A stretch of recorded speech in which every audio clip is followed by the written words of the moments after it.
dia, meus amores! Olha nós aqui de novo juntinhos para mais uma aula. Hoje, aula de português, revisão de português. E eu espero que vocês estejam, preparadíssimos para a prova. Quem não estiver, estará a partir de agora.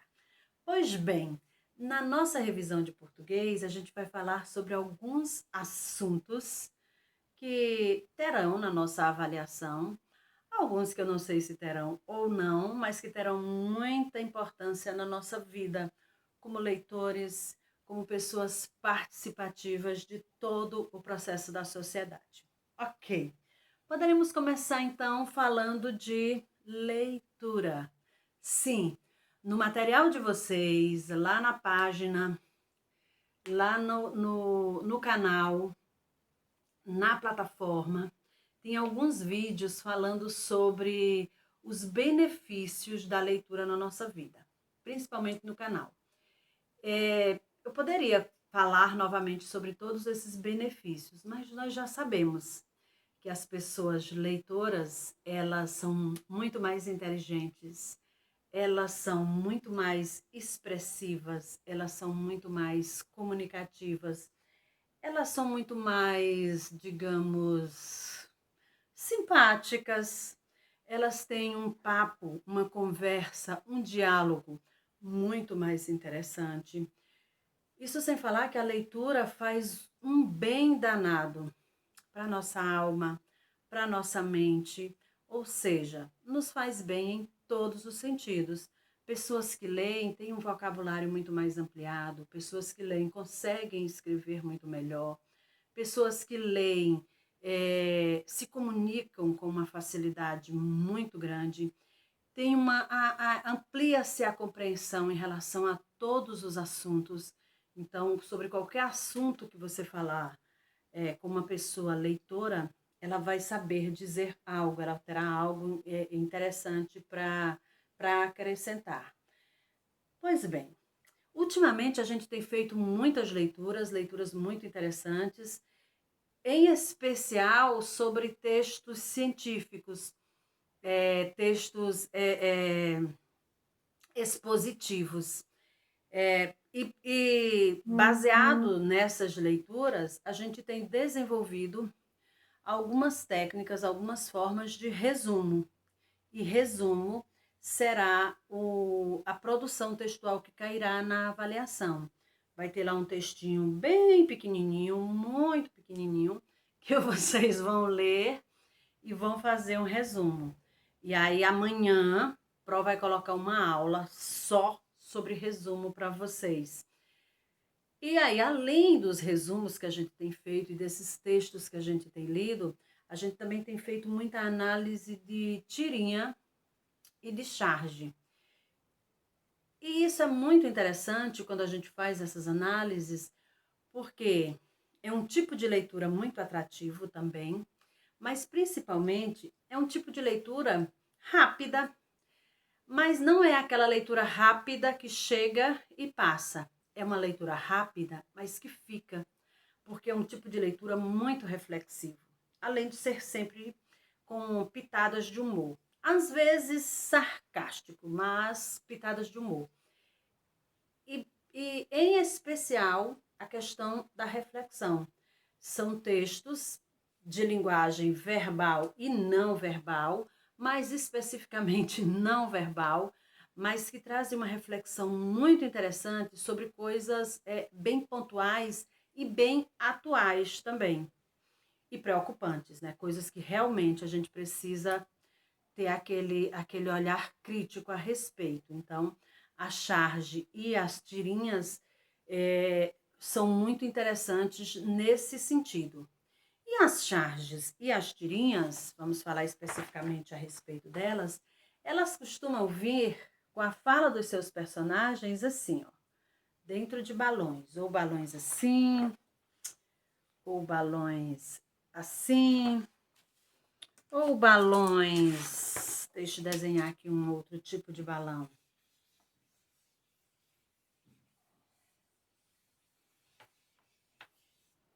Ou balões assim, bem trimeliquentos, ou balões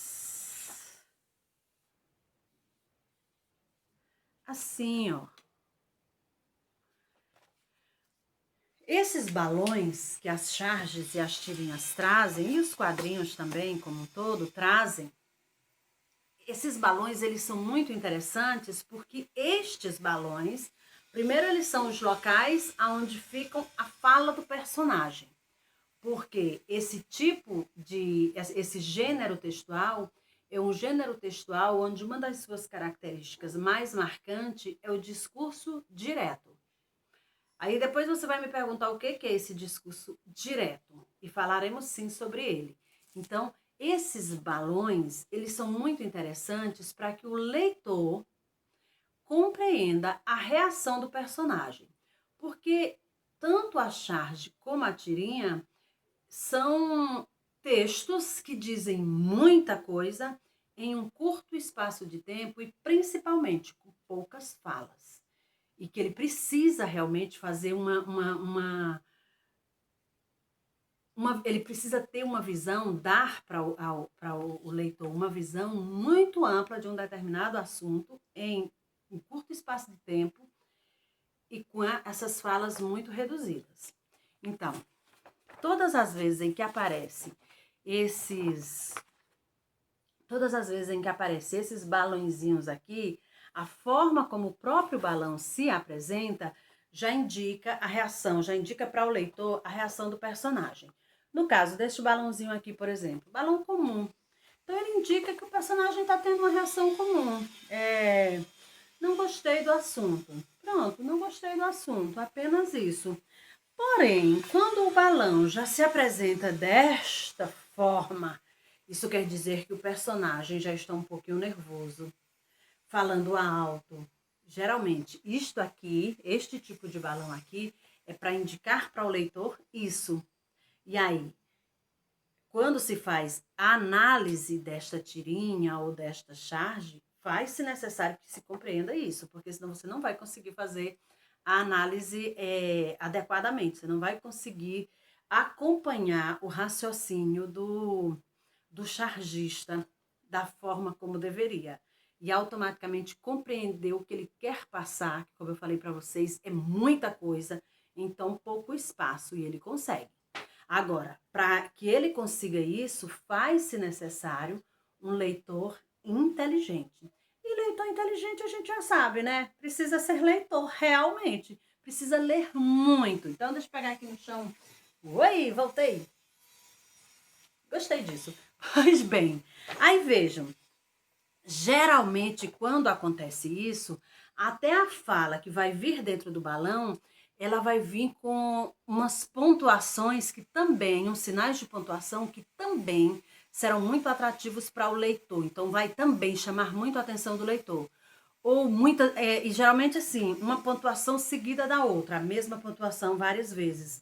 Ou pontos de interrogações, várias interrogações ou várias exclamações, exatamente para atrair a atenção e fazer com que este leitor compreenda a reação verdadeira do personagem. Então, suponhamos que eu estou dizendo aqui não gostei desse assunto.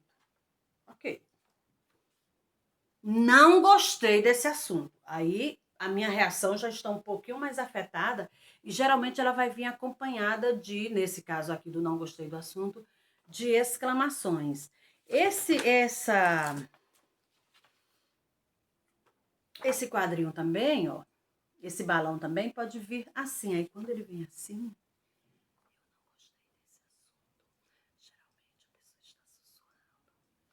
quando vem desta forma, a pessoa vai estar, o balão vai indicar que a pessoa está sussurrando, está falando baixinho. Então vejam, para você compreender uma charge, não é apenas olhar, ler e acabou. Então, há uma vasta questão, vastos elementos envolvendo uma charge que vai fazer com que a gente tenha, e às vezes a gente ainda não tem a compreensão adequada. Geralmente, quando você conversa com outra pessoa, a outra pessoa ainda vai lhe trazer algumas coisas que você não observou, como você também vai passar para outra pessoa algumas coisas que não foi observada na charge. Exatamente por isso, porque ela é essa forma de comunicação que precisa ser curta, mas que precisa levar uma informação muito grande. E, em especial, essa informação de uma forma muito crítica, muito pensativa mesmo. É por isso que eu estou falando, que não é aquela leitura aquela leitura curta que leu e passou. Ela vai ler e vai continuar ali, ó, fazendo você pensar, fazendo você analisar, fazendo você ver e rever seus pontos de vista. Então, isso são as charges, isso são as tirinhas. As charges e as tirinhas, como eu falei para vocês, que vêm com as falas aqui dentro destes balãozinhos, isso quer dizer que elas vêm em discurso direto. E aí, o que é esse discurso direto? O discurso direto é aquele tipo de discurso onde o personagem é responsável pela sua fala. A fala que aparecer lá vai ser exatamente o que o personagem está dizendo. Ninguém vai dizer por ele. Ele mesmo está falando. Ele é o dono da sua fala. Isso é o discurso direto. No caso dos quadrinhos, das charges, essa fala vai aparecer aqui dentro dos balões. Já no caso do texto literário normal escrito, essa fala ela pode aparecer ou entre aspas, no caso de uma imaginação, de um pensamento, para indicar o pensamento da pessoa, ou seguida do travessão. Então, quando você vê o travessão em um texto literário, perceba, aquele travessão está indicando que aquela fala que vem depois dele é exatamente a fala do personagem. Isso é discurso direto. Já o discurso indireto não vai acontecer desta forma. O personagem vai sim se expressar, porém, a fala do personagem ela será dita pelo narrador. O discurso direto, ele vai vir sempre na primeira pessoa. Eu, porque é o personagem, o próprio personagem quem está falando. Eu não vou sair deste lugar. Não sairei daqui. É o próprio personagem que está falando. Primeira pessoa. Já no discurso indireto, como é o narrador que está falando, vai vir em terceira pessoa. Ele disse que não sairá daqui. Ou seja, repetiu a minha fala, disse o que eu queria dizer. Porém, ele disse, não foi... eu não fui a dona da minha fala, ele falou por mim. Então, quando o narrador fala pelo personagem, a gente diz que aconteceu o discurso indireto, e aí ele vai vir na terceira pessoa, porque é uma outra pessoa que está falando por você, pelo personagem nesse caso. Então, olha a diferença. Eu posso falar o seguinte, discurso direto. Eu não vou sair deste lugar, ok? Discurso direto. Aí o discurso indireto. Aí, quando o discurso é direto, nesse caso dessa minha fala aqui, os sinais de pontuação vão dar esta reação, vão indicar para o leitor esta reação. No caso, quando é um discurso indireto, aí o narrador vai falar sobre a reação. Então, é ele quem vai dizer também a reação. O sinal de pontuação não vai influenciar na minha reação, porque no caso, se eu digo, eu não vou sair daqui, é normal que ao final coloque exclamações, para indicar que realmente eu exclamei mesmo. No caso, quando é no discurso indireto, aí o narrador vai falar, a moça resmungou, ou exclamou, ou murmurou, ou reclamou, enfim. Aí ele vai dizer a minha reação. A moça irritou-se, dizendo que não saía dali de jeito nenhum. Então, vejam, a fala, ele falou por mim. E até a forma de pontuar, no caso do texto literário, o autor, o escritor do texto, ele vai modificar também, porque quando a fala é do personagem, as pontuações vão indicar para o leitor a reação daquele personagem, para que o leitor realmente entre naquele universo. Quando a fala é do narrador, aí ele vai ter que ir falando as reações do personagem, porque apenas a pontuação não será suficiente para dizer isso. Então, discurso direto. Eu não sairei daqui. Discurso indireto. A moça estressou-se e disse que não sairia dali. Porque ele também pode, no caso, fazer essa observação antes do discurso direto, sem problema algum. Agora, no discurso indireto, mas ele pode também não fazer e você compreender. Agora, no discurso indireto, para que você compreenda a reação dos personagens, faz-se necessário que o autor vá o tempo inteiro falando essa reação para você. Compreendido? Discurso direto e discurso indireto? Pois bem, vamos então falar agora de advérbios. Olha, na aula passada e também nas aulas ao vivo, a gente tem falado bastante sobre os advérbios e sobre as locuções adverbiais. Vejam, advérbio ele faz parte de uma classe de palavras. E o que são essas classes de palavras? Olha, nós nos comunicamos pela palavra, especificamente. A gente também se comunica por gesto, a gente também se comunica por olhares, a gente também se comunica até por observações, mas a nossa comunicação maior faz-se pela palavra. Então, e a escrita, a comunicação oral e principalmente a comunicação escrita, porque é impossível eu fazer uma comunicação escrita por gesto ou por olhares. A comunicação escrita faz-se necessário a palavra escrita.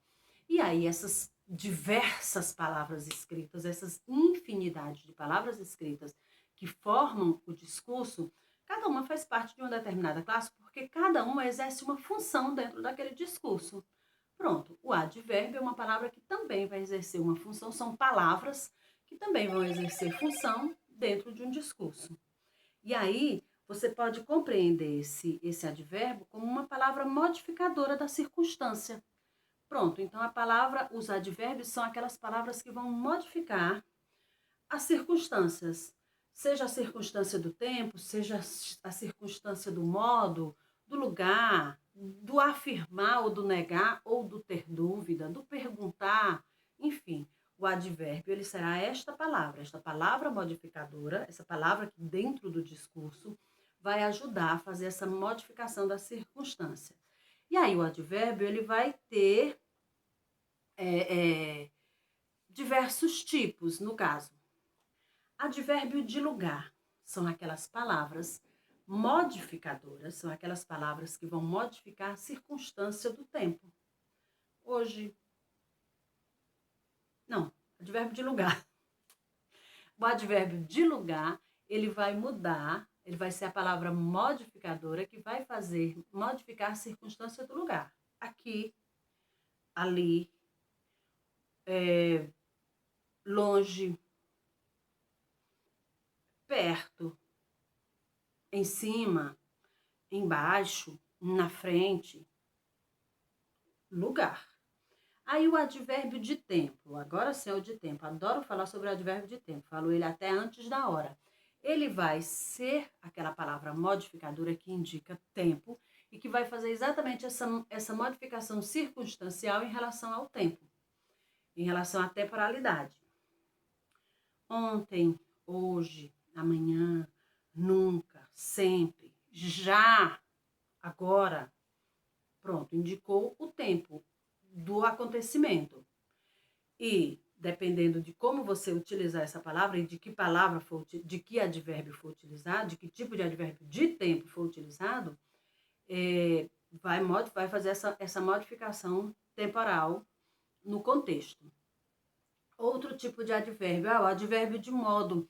Ele vai indicar o modo como a coisa aconteceu, a forma. Então, ele vai fazer a modificação na ação, no acontecimento, no contexto, no discurso, em relação ao modo como aconteceu. Bem, mal, depressa, devagar, rapidamente, melhor, pior, bom, enfim, a forma, o modo, por isso ele é de modo, o modo como aquilo aconteceu. o advérbio de afirmação, aí ele vai afirmar. Afirmação, ele vai afirmar. Sim, certamente, certeza, certo, decididamente, porque ele está afirmando. Aí já o de negação, ele vai negar. Não, nunca, jamais. E o de dúvida, vai ter aquela dúvida. Talvez, quem sabe. Aí já o quem sabe, são duas palavrinhas que a gente vai falar sobre elas já já, que aí já passa a ser locução adverbial. Possivelmente, provavelmente, porventura, quem porventura tiver um livro de português. E os advérbios de intensidade. Esses são os mais comuns, mas há outros que a gente também vai falar. O de intensidade, ele vai indicar a intenção, a intensidade, a grandiosidade ou não, como o discurso acontece. Então, mais, menos, bastante, muito, pouco, tão. E aí há também algumas outras palavras que também são modificadoras, que a gente também pode considerá-las sim como advérbio, como por exemplo, salvo, senão, somente, só, unicamente. Nesse caso aí seriam os de exclusão, porque quando eu digo unicamente, me refiro apenas a uma pessoa, todo o restante foi excluído daquela ação. E há também os de inclusão, os que vão trazer para perto, mesmo, também, inclusivamente, incluso. E há também os de ordem. Primeiramente, que vai exatamente indicar essa ordenação. Primeiramente, ultimamente, depois, finalmente. E há algumas palavras, a gente até já falou isso na aula e tem no livro de vocês uma atividade assim, e há algumas palavras, alguns advérbios que eles vão servir para fazer, eles vão ser usados, serão utilizados no contexto para fazer questionamentos, para fazer perguntas, como aí esses a gente diz que eles são os interrogativos. Por quê? Onde? Quem? Como? Quando? E geralmente, quando você se utiliza deste tipo de advérbio, desse advérbio que a gente pode chamar assim de advérbio interrogativo, a pergunta vai ser sempre relativo a um outro advérbio, a um outro modificador. Porque, veja, quando eu digo onde, quando eu faço um questionamento querendo saber onde, eu vou responder com o advérbio de lugar, porque onde indica um lugar. Quando eu faço um questionamento usando como, responderei com o advérbio de modo, porque é a forma como aquilo ocorreu. Então, um vai depender do outro. Por isso se diz que ele também pode modificar, além dele modificar o verbo e as características, os adjetivos, ele também pode se modificar a si mesmo. Isso são os advérbios. E aí vem as locuções adverbiais, que tem a mesma função no contexto, vai ter a mesma função nos discursos. Porém, não é apenas uma palavra, vai ser um advérbio acompanhado de uma outra palavra, ou de outras, né? Pode ser mais de uma também.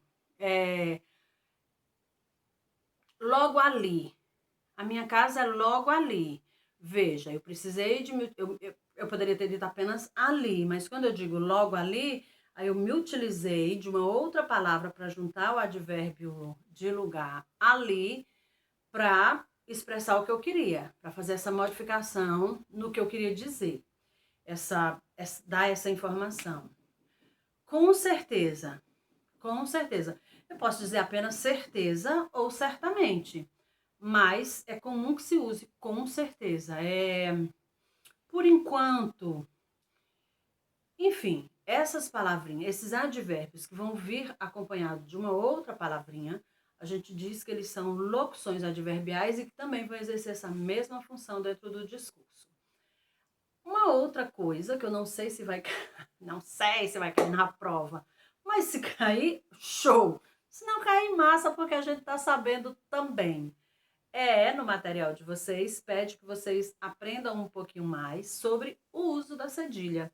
E a gente já viu muito isso nas nossas aulas ao vivo e chegamos a uma conclusão muito simples. Então, para quem não está assistindo a aula ao vivo, vai chegar a essa conclusão agora, nesse momento. Vejam, quando a gente fala da cedilha, a cedilha ela vai ser sempre colocada no C, tanto que o nome do C passa a ser, deixa de ser C e passa a ser cedilha quando ele está com a cedilhinha, que é aquela caldinha que o C, a gente costuma também dizer que é uma caldinha do C. Pronto, a cedilha. Por que se usa cedilha? Em quais casos vai se usar cedilha? Olha, a gente viu uma explicação muito simples lá nas aulas ao vivo, que é o seguinte. Quando vocês ainda estão lá no processo de alfabetização, todo mundo guri, todo mundo pequeno, lá no processo de alfabetização, é comum que a professora de vocês diga, quando ela vai trabalhar a família silábica do C, ela diga que o C pode ser dividido em 2 sons. E pode, e deve. O C é sim dividido em 2 sons. Ele vai ter um som quando ele junta com E e com I, e ele terá um outro tipo de som quando ele se junta com A, O e U. Vejam, o C ele pode ter o som de C ou de S, como você queira dizer, e ele também pode ter o som de K. Veja, casa, casa, som de K, casa. Cebola, cebola. Cinema. Olha, o C aqui ganhou o som normal de C ou de S. Por que isso acontece? Isso acontece pelo seguinte. Quando o C vem acompanhado de E ou de I, ele vai ter sempre o som de C mesmo ou de S. Sé, si. E para eu dizer que ou que, aí para você dizer que ou que, você não vai se utilizar de C. Você vai se utilizar de que, o E, que, o I. Totalmente diferente. E aí, o C, quando ele vem acompanhado de A, de O e de U, ele vai ganhar o sonzinho de K. K, Ko, Ku. Mas e se eu precisar usar Sa e que não seja o S? Ah, e se você precisar, aí é por isso que vai acontecer o uso da cedilha. Veja, vou escrever aqui uma palavrinha, vou aproveitar e vou escrever dentro dos nossos balãozinhos aqui mesmo, do meu balãozinho de pensamento. Eu vou escrever aqui no meu balãozinho de pensamento a palavra açúcar. Açúcar. Açúcar. Aí você vai falar pró. Não tem condições dessa palavra ser dita açúcar com este som de C. Se o C e o U, quando o C é acompanhado do U, ele ganha o som de K. Então, aí ficaria a cuca. Foi isso que vocês me disseram na aula, a cuca. Exatamente, é neste momento, quando o C vem acompanhado dessas 3 vogaizinhas A, O e U, que para ele ganhar o som de C mesmo, ou de S, como vocês queiram dizer, ele vai precisar de ser acrescido da cedilha. Então, açúcar, aí sim vai precisar de colocar a cedilha. Coração, vai precisar de colocar a cedilha, porque senão vai ficar coracão. Então, muito simples essa explicação. No material de vocês tem mais. Se porventura cair na avaliação, vocês vão tirar de letras, eu não tenho dúvidas.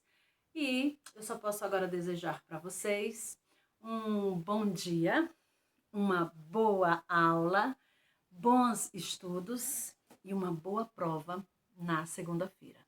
Meus amores, um grande abraço, bem apertado, um grande beijo e muita saudade de vocês. Tchau, tchau!